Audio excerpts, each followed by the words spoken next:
Konteksto ng awit na yon, yung konteksto ng awit na yon, when David committed sin before God, talagang sa kanyang puso't isipan, siya nakagawa ng mga bagay na hindi maganda sa harapan ng Diyos. Nagkasala siya kay Bathsheba. At siya napalay sa Panginoon. Anong prayer niya? Lord, create in me a clean heart and renew right spirit within me. Iyon ay isa sa mga verse na ginagamit natin, that our salvation, we will not lose our salvation. Once we are saved forever. Ano wala sa atin? Kapag tayo napalayo sa Panginoon, wala yung joy of salvation, not the salvation. Kasi kapag nawala ang salvation, when we commit sin, we will always accept the Lord Jesus Christ. We need to accept Jesus Christ every day. Sino sa inyo sa isang araw ang hindi nagkakasala? Isang araw, nung walang kasalanan. Wala, di ba? Lahat tayo nagkakasala tayo sa Panginoon Kaya napakaganda yung verse na yon na paalala sa atin. Okay. So ngayon we will continue yung ating last two. The forces of Christian leadership. Yung una ay pinag-usapan natin yung calling. At yung pinaka-conclusion ng calling is something that comes from God. Okay, galing sa Diyos yung panawagan, ha? At it cannot be educated and trained to receive. I just want to give you an example during my early ministry. Doon pa rin sa calling, just to follow up. Kanina habang nag-pop up, sabi ko, I think it is good to share about yung calling ay hindi because of education o dahil na-train yung tao. During my early years in the ministry sa MFBC, I think this person is more than 25 years older than me. And then he studied in a seminary, and then he graduated, doctorate degree, and then he thought he will be a pastor.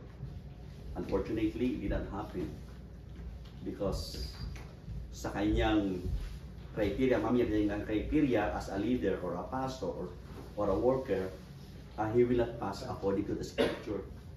Kaya hindi siya naging pastor, hindi man siya naging ganon, pero sa kanyang puso't isip gusto niya magpastor.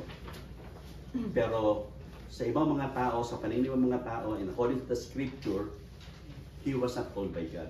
Kaya yun.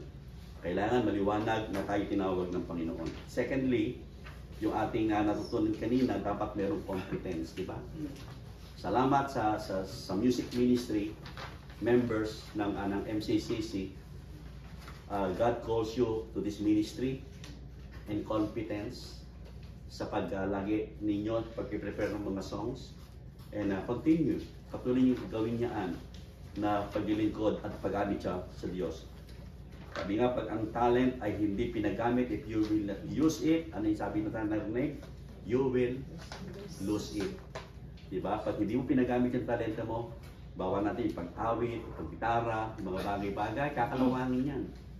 Diba? Yung second nga natin, pag hindi natin ginamit yan, nagbakasyon ka, after siguro 2 weeks or a month, pagdating mo, yung bang parang ayaw nang start yung sakyan kasi hindi ginamit. Kailangan ipagamit sa Panginoon yung ano man meron tayo. Ngayon, ano yung pinaka-conclusion natin doon sa sa summary natin doon sa competence? Anong sabi diyan? Calling without confidence Lead to a greater success. Yan. Calling confidence lead to greater success. Yan. Kailangan talagang galing talaga sa Panginoon. Yan. Nangyari yan. Ngayon, mag-jump na tayo sa number 3. Sino sa inyong gutom na? Hindi pa, no? Meron pa sandwich dyan. Okay, number 3 is confidence. Ang meaning ng confidence, faith or belief that one will act in a right, proper, or effective way. We were talking about here, not man's confidence, God's confidence. Okay, magkaiba yun, ha? Maraming mga tao meron silang confidence sa kanilang mga sarili. Pero iba yung panagaling sa Diyos. ay ang gagamitin tayo ng Panginoon. Even with calling and competence, success may not occur to level that it could if the leader lacks of confidence. May calling ka, confidence, pero pag walang confidence, hindi natin marireach yung level ng gusto ng Panginoon sa buhay natin. Bawa natin yung confidence mo na talagang laki ka rin mahihiyain, and even ayaw mo ma-develop ito kasi if you are called by God, you are willing at to pa-develop pa yung meron ka hanggang magkaroon ka ng God confidence. Kasi kung self-confidence lang ang pag-uusapan, wala akong self-confidence. Mahina. Meron man, napakahina. Siguro 1 to 10, baka 5 lang offering aking self-confidence eh. Pero meron akong God's confidence, kaya ginagamit ako ng Panginoon. Yun ang kailangan natin. If the leader, dito sabi nga, even with calling and competence, success may not occur to the level it could if the leader lacks confidence. The notion of confidence is similar to the concept of self-efficacy, in that people perceive their ability to do or not to do something. Yung bang umaasa sila sa kanilang sariling kakayahan. Because the focus here is self-perception. Kaya delikado yun. Rather than reality. While it is possible and probable that perception matches reality, it is perception that drives this concept. So, successes and failures contribute to a perception of self-efficacy. Although, when faced with unfamiliar situation, so experience is replaced with self-belief of the individual. Nakakatakot yung puro ka self-confidence lang nang wala nang gagaling sa Diyos yun. Bawa natin, kunyari, si Pastor Len, kunyari lang, di ba, magaling siya mag-gitara, di ba, ganyan.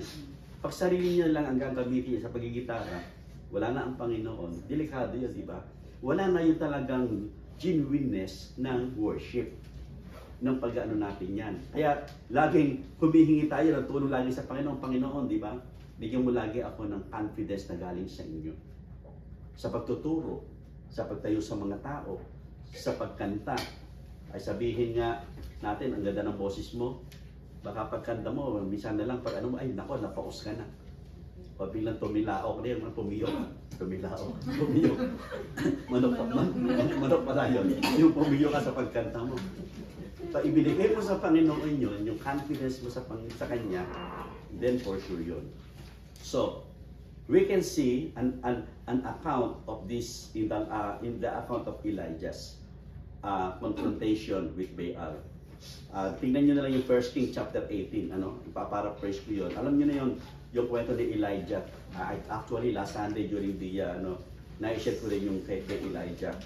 Si Elijah, engaging the priests and challenging them to a contest in which the priests of Baal would call upon their God and bring fire down and light the sacrificial fire. Ano siya talagang itong kalaban niya at talagang yung mag-offer sila kay Baal. And then after the priests of Baal failed, Elijah took his turn and increased the difficulty of soaking the wood and offering with water, and then filled with confidence. And then Elijah prayed, and the fire came from heaven, consumed not only the wood and the offering, even the entire yung altar, yung ginawa nila parang ganitong altar. Iyon dahil meron siyang confidence sa Panginoon. Alam niyo, walang imposible sa Diyos. Maaari para sa iyo, parang ang hirap kong gawin yung bagay na ito. Mahiyain ako, yung ganito, kulang ng talento ko, parang ano. Pero pag meron yung confidence, nakita nyo, yung hinarap ni Elijah, itong mga propeta, itong mga ni Baal na ito, yung mga priest na ito, hindi basta-basta yun. May laban yan. And yan yung physical, and then yung spiritual battle. Pero nakita natin, yung the full story ng 1 King chapter 18, nagtagumpay. So sa buhay natin ito, napaka-importante yan. yung ating dependency sa Panginoon as leader, bilang tagapanguna o bilang tagapunguna ng church o ng anuman inilagay ka ng Panginoon. And then another passages, yung Matthew 14. I will paraphrase yung Matthew 14, 28 to 31. Ito yung example, both confidence and lack of confidence in the account of Peter. Alam niyo na yung story niya, di ba? Alam niyo na yung story niya. Peter said to him, ito yung lumakad sa tubig. Peter said to him, Lord, if it is you, command me to come to you on the water. And he said, come. And Peter got out of the boat and walked on the water and came toward Jesus. Tapos sabi ito, but seeing the wind, he became frightened and beginning to sink. And he cried out, Lord, save me, save me. Immediately Jesus stretched out his hand and took hold of him and said to him, you of little faith, why did you doubt? Diba? Dalawang bagay yun. Una, confidence siya, oh, Jesus. Doon lumakad siya, lumakad naman eh. Pero nung makita niya ngayon yung alon, bumagsak na. Yun siya yung nakita ni Peter. Pero dapat yung nakita ni Peter yung from this exchange, nung kanilang pag-uusap, that calling without competence, but with confidence can lead to success, but the calling without confidence lead to failure. Maaaring may calling tayo, maaaring may competence tayo sa ginagawa natin, pero kapag walang confidence, failure ang mangyayari. Mangyayari ganyan. Nakita natin si Peter, wala, okay naman eh. Pero wala yung confidence niya eh, di ba? Pero ang problema talaga, hindi siya na-train, lumakad sa tubig. Yun isa naman ang problema niya, di ba? Hindi naman siya na-train na lumakad sa tubig eh. Na ano yun. Kaya nagkaroon siya ngayon ng problema dyan. Isa yun, sa text na makita natin na kailangan natin ng confidence sa Panginoon. Minsan sa ministry, kailangan natin talaga yung faith. Kailangan natin yung faith. Bawa, Sunday after Sunday, nagpipray natin na yung bang gawain ng Panginoon, starting from call to worship, praise and worship, preaching, hanggang benediction, to be blessed by God. Di ba? Pinagpipray lagi natin yan eh. Na dumating ang mga tao, yung mga nagagaling sa Cambridge, ay yung bang ma-traffic, yan. Talagang praise God, yung mga nagagaling sa Cambridge to Milton, at yung mga kapatiran, di ba? Especially winter time, pagka-pray natin, yung mga tao na we must have confidence to pray those people na makadalo, maka-attend at maging successful at maging fruitful o spirit-filled worship na meron tayong Sunday after Sunday. Binibigyan natin sa kami ng Panginoon yun na napakahalaga nito. So another verse that I want to share, hindi lamang yung Matthew 14, yung Matthew 17, 14 to 21. Ito, Jesus reprimands the disciples for not having enough faith or having not enough confidence in what can be done. So sa passage na ito, we will take note the movements from child's father first to the disciples, and then when the disciples did not succeed, to Jesus himself. So nawala yung kanila yung pagkapagaling sa bata. Yung sa Mark 17, 24 to 21, 40 to 21. Na hindi naging successful. Minsan, pag wala talaga yung confidence, hindi mangyayari yung gusto ng Panginoon. Kailangan natin yung God's confidence sa mga bagay na ganito. Another text is Luke 9. Nandiyan sa notin nyo, you can read it, yung ano na yan, yung paano ginamit ng Panginoon, yung confidence, saka yung lack of confidence sa paglilingkod sa Panginoon. Yung Luke 9, 1 to 6. Yan. Jesus gave the disciples the competence to heal. And that the disciples did. Okay. In fact, pinagaling. Look at here in verse 1 to 6. He called the 12 together and gave them power and authority over all the demons and the power to heal diseases. And he sent them out to proclaim the kingdom of God and to perform healing. And he said to them, take nothing for your journey, neither a staff, nor a bag, nor bread, not money. Do not even have two tunics. And whatever house you enter, stay there until you leave that city. And as far as all who do not receive you, when you leave that city, shake the dust of your feet as a testimony against them. And as they were leaving, they began going throughout the villages and preaching the gospel and healing everywhere. Meron silang, sinunod nila lahat yung sinabi ng Panginoon.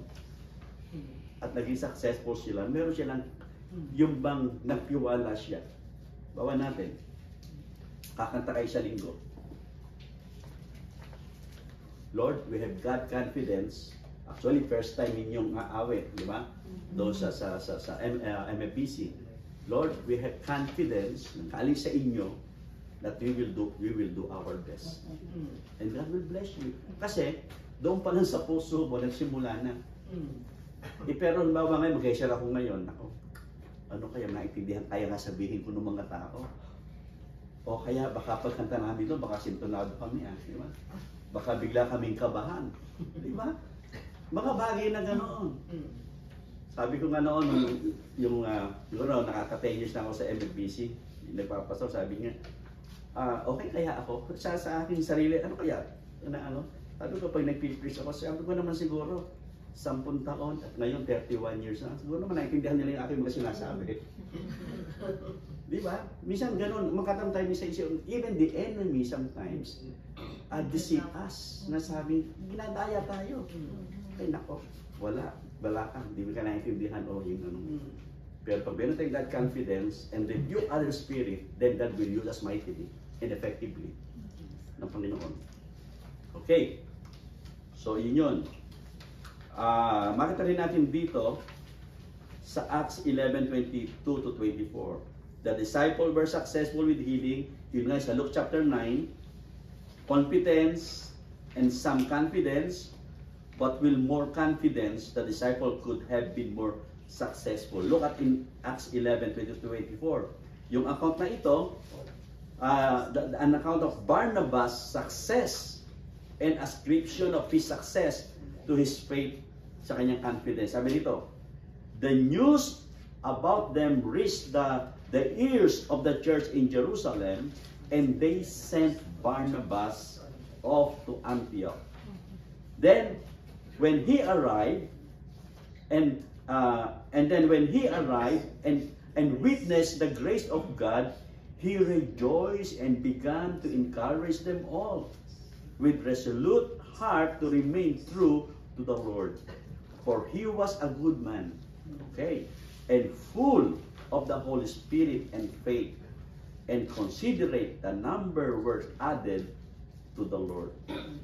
Nakita natin, kapag tayo ay mayroong God's confidence, guaranteed na mayroong magandang bunga. Amen? Basta meron tayong God's confidence na nahihilingin natin sa Kanya ito. So in summary, ito po sa confidence na sa number 3, C's of leadership. Pakibasa natin. Lakasan natin po. Ready? 1, 2, 3. Confidence and the contribution to success.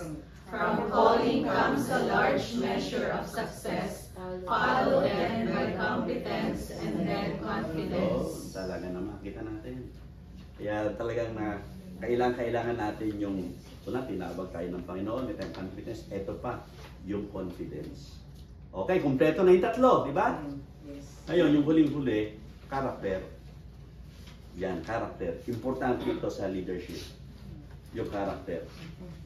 What is character? Character, the set of qualities that make a person and a group of people or a thing different from others.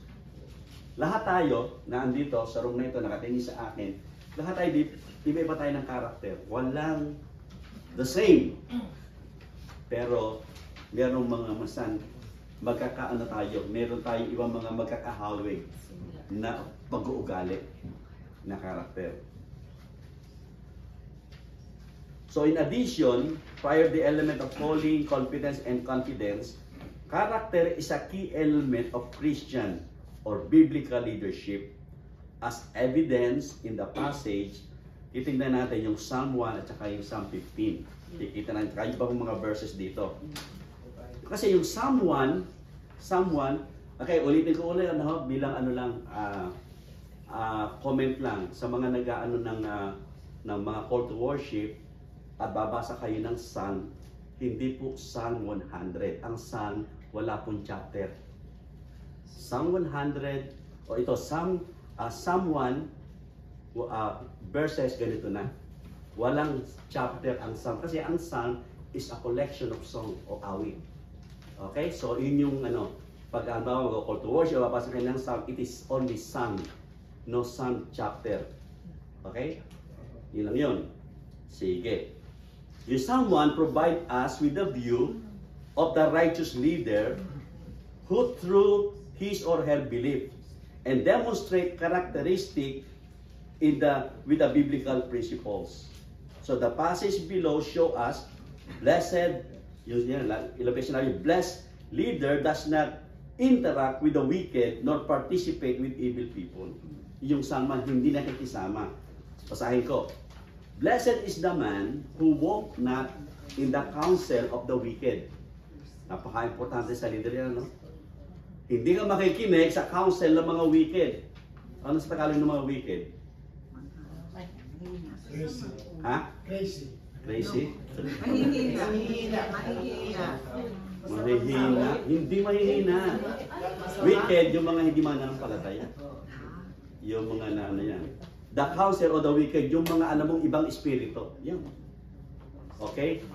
Blessed is the man who walk not in the counsel of the wicked. Makikinig ka sa mga spiritual. Not stand in the way of sinners. Pag alam mo mga kasalanan, huwag kang tumayo doon, di ba? Nor sit in the seat of the scoffers. But his delight is in the law of the Lord, and in the law he meditate day and night. Ang hawak-hawak natin, Bible. Ang salita ng Panginoon. And then look at number 3. Verse 3. He is like a tree, planted by a stream of waters, that yield its fruit in its season, and its leaves does not wither. In all that he goes, pinoprosper ng Panginoon.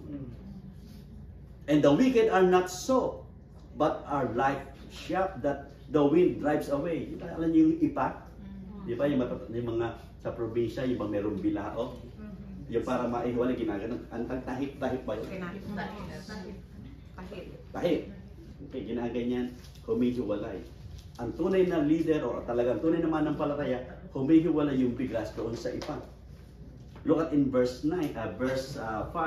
Therefore the wicked will not stand in the judgment, nor sinners in the congregation of the righteous. For the Lord knows the way of the righteous. Napakaliwanag nito. Na yung character ay dapat parallel dito po sa Psalm 1. Ang isang leader o isang mananampalataya. Psalm 1 begin with a do not and then moves to what to do. Ha? Sinabi niyo, huwag niyo gawin ito, pero itong gagawin ninyo. Ganun din, sa Psalm 15, begin with what to do and then move into what not to do rin. Yung Psalm 15, sabi ng 15:1 and 2, Lord, may not reside in your tent, who may settle on your holy hill, one who walk with integrity, practices righteousness, and speak truth in the heart. Napakaliwanag dito. Yung tinatawag natin dito na yung integrity ng isang at tagapanguna ng isang taong nagilingkod sa Panginoon. Alam niyo yung ginamit dito na word na walk? Yung sa word na yan, sabi doon sa verse 2, one who walks with integrity, yung ginamit niya sa original word ay yung halak. Ano yung word na halak? Hindi yung upo, ha? Sa Tagalog ay yung halak, yun yung ano, diba? Ay, ako, may halak. Malakas yung upo. Ang sabi rito sa yung halak na ginamit yan means to abide and dwell sa Panginoon. Yung sabi niyo, pag ikay lumakad sa Panginoon, nag-aabay ka, nagduduwal ka sa kanyang mga kautusan.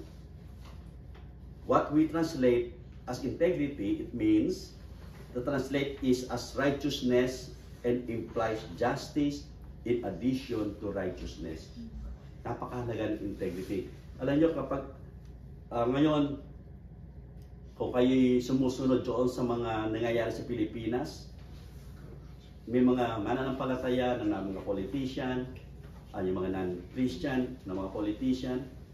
Alam nyo, pag nasira ng integrity ng isang tao, especially ng isang Kristiyano, ang hirap ng bawiin. Yung integrity, yung bang wala nakakita sa iyo pero ginagawa mo yung tama. Kasi napakahirap nun. Kaya kailangan mapag-ingatan natin yan. At sabi pa sa verse 3 and 2, yung sinabi rito na yung characteristic ng leader would include integrity and to seek what is right. Ganyan. Yung integrity and to think what is right. Bawa natin kanina. Ito tayo kanina sa Niagara on the Lake. Siyempre, lahat tayo kung saan sabihin ni Lobelia, doon, susunod tayo doon, di ba? Biglang after natin magpakuha tayo doon sa may club, meron nagsabi sa tawid kami rito, nasa kabila na. Tapos sabi ko, wala sila dyan, doon sa gitna eh. Sinakatingin na yata yung andito. Sabi ko, hindi, doon sila, pupunta pala tayo doon sa anong gano'n. Ang nakakala yung gano'n, sabihin, isang simple illustration yun. Kapag ang isang tao, nilagay na susunod tayo doon. Diba? Yun gagawin natin. Nakaano tayo doon, wala ko kontra. Kung gusto mo, ikaw na mag-pin. Kaya kanina, pag sinabi tatawid, punta tayo rito sa Princess of Wales na ganyan, doon tayo na anong gano'n, di ba? Kailangan, yung iba may mga babagal lumakad, at least sumusunod pa rin kayo. Di ba? Yung iba babagal lumakad kanina. Yun yung isang mga bagay napaka-importante ng tingnan. Ano pa sabi doon sa Psalm 15? Aside from yung he does not slander with his tongue, nor does evil to his neighbor, nor take up a reproach against his friend. This concern voiced by the psalmist is not contradictory to the notion of telling the truth, but focuses on righteousness. Kailangan sa ating pagsasalita, sa ating pag-aano dito, yung nakita natin sa karakter, yun bang endon lagi yung truth, yung katotohanan. Walang itinatago. Dapat makita natin ito. If the one to confront the problem of another, then one may need to speak on the person about the noted problem. But the focus of this has from the inner character on helping the person. Kung meron kayo, gaya nga kung meron tayong mga bagay, dapat tayong leader mismo, nungunguna, tayo ngayon ang magsasalita. Not for confrontation, not to put a person down. Kung hindi magkaroon ng clarification, ng mga bagay-bagay. Importante, kaya minsan dyan nagkakaroon ngayon ng problema eh. Naku, sabi ni ganito. Ha? Yung isa na, oo nga! Di ba? Pag nagkaroon ng gano'n, kakampi-kampihan na, nagkakaroon ng problema. Lagi tayong balik sa salita ng Diyos. Go back to the basic, to the Bible. Kaya nga, sabi dito ng psalmist, says that the one who wishes to be with God will do to a neighbor, but instead will do what is good. This ties of Jesus' word in the Sermon of the Mount then, last month, natin yung mga beatitude, yung mga bagay, yung pinaka-word is love. Love our neighbor. Or love, especially, two important thing yun, yung neighbor eh. It may be your fellow Christians, your neighbor are those non-Christian din. Na kailangan natin, pag sinabi ng non-Christian, lalo pa natin mamahalin yun. Para sila makilala sa Panginoon. Okay, last two verses sa character, itong kay Timothy, 1 Timothy chapter 3, importante yan. Okay, most of you, very familiar sa Timothy. andito yung mga bagay na dapat na makita sa isang leader, especially sa elder, but it also implies sa mga applicable sa bawat tao o mananampalataya. It provides us with the traits and characteristic of a good leader or overseer. Because a good leader must demonstrate integrity. Yan, tatandaan natin yun. Kailangan i-demonstrate niya yung kanyang integridad. Nag-iisa man siya, o kasama lubilo niya yung mga tao, walang maskara. Alam niyo ba yan? Alam niyo yung maskara? Dito, pogi-pogi ako. Pero pag nagano na, hindi na pogi. O pag ganito, banal na banal. Pag tinanggal na, iba pala. Kailangan na indon tayo sa tamang, sa katotohanan. Yun yung Timothy. 1 Timothy chapter 3. A good leader must demonstrate integrity. Hindi, basahin yun. And doon lahat, yung karakteristik ng isang leader. Makakita niyo dyan kung paano yung Timothy. Siguro gusto ko lang ilang verse lang para siguro mauna natin dyan. Yung Timothy, therefore an overseer must be above reproach, the husband of one wife, sober-minded, self-controlled, respectable, hospitable, able to teach, not drunkard, and ang dami, ang haba. Inisa-isa dyan. Basahin natin yan bilang isang tagapanguna. A good leader must demonstrate integrity. Ganon din yung sa Titus. Dalawa yan eh.